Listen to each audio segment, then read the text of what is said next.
حضرت علی علیہ السلام کرم اللہ وجہہ 13 رجب کو پیدا ہوئے. آپ کی ولادت مبارکہ بیت اللہ شریف کے اندر ہوئی.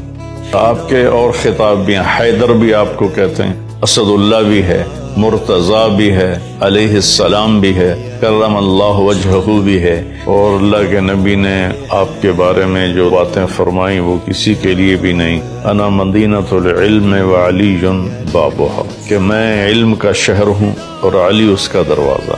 دوسرا آپ نے ہاتھ پکڑا حضرت علی کا اور کھینچ کے اپنے قریب سینے سے لگا کر کہا، علی تو راضی ہے جنت میں تیرا گھر میرے گھر کے سامنے ہو کے. کہ کتنی بڑی ہستی ہیں حضرت علی علیہ السلام. آپ ہر جنگ میں اللہ کے نبی کے ساتھ تھے.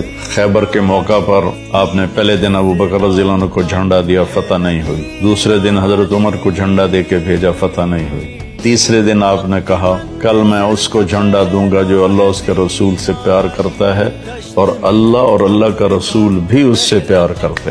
تو عمر رضی اللہ عنہ فرمان لگے، ساری رات میں دعا کرتا رہا کہ یا اللہ وہ میں بن جاؤں جس سے اللہ اس کا رسول پیار کرتے ہیں. صبح ہوئی تو آپ نے فرمایا اینا علی، علی کدھر ہے؟